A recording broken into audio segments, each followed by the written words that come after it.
The morning I'm going to work in Darwin Hotel, and I'm not too well. I'm a little bit tired. My friend said, "You got to see doctor, woman doctor." He said, "You are pregnant." We don't know the cyclone is coming. My husband said, I know, wake up. The power off, the wind blow. Coming straight down Amsterdam Circuit the way the wind came, smashed in the front and straight out the back door again. Everything went, furniture, Christmas tree, everything just disappeared out down the street. Double brick walls are gradually falling in, bit by bit. The roof was gone and crashed down and buried me into the ground.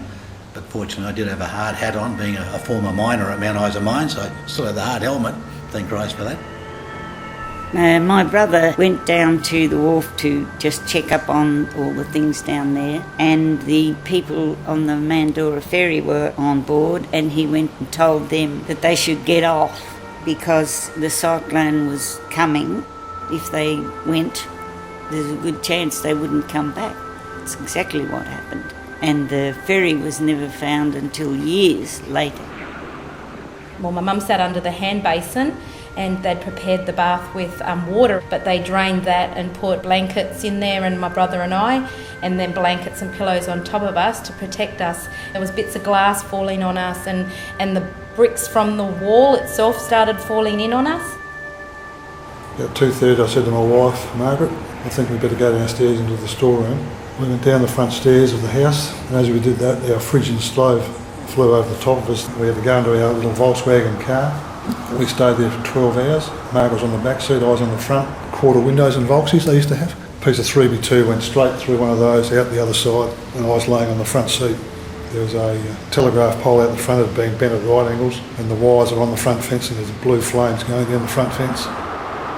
7 of us got in the housing commission house shower, and I don't know how many, but we're hanging onto the glass door all night with glass from the louvers blowing around. And I can remember thinking, how do you tap dance in the dark with glass?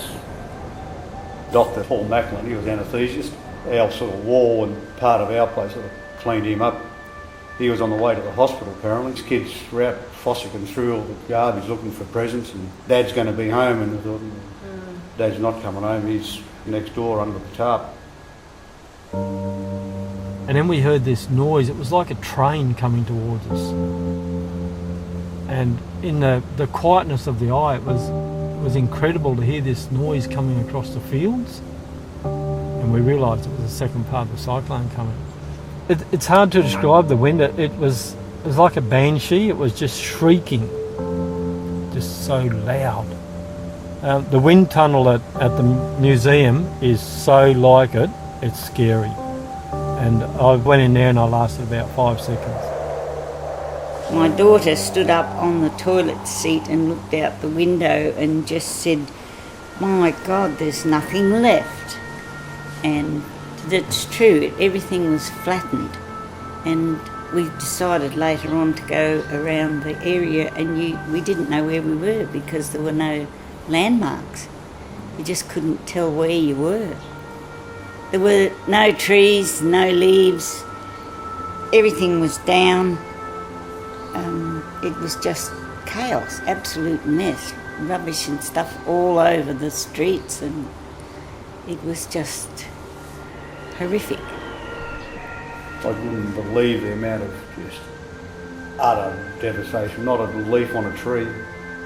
Electric light pole just bent Yeah, over and twisted. They're all down Bagot Road, yeah, they're all just up just so far, they're all just laying over all exactly the right angle.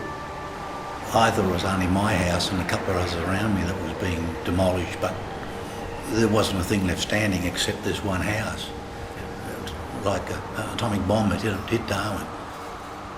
A sailor's family had died that night, which was really sad because he'd swapped shifts to work that night to be off the next day so he could be with his kids, and his wife and children died that night. Looked out the next morning and couldn't believe that there was no Darwin left. Felt like it was freezing cold, but goose pimples and everything, but I think it was more fear than anything else. I never expected to see daylight again, I'll be honest with you. I would never like to go through another cyclone. If there's another cyclone coming, you'll find me down at Pine Creek or somewhere like that.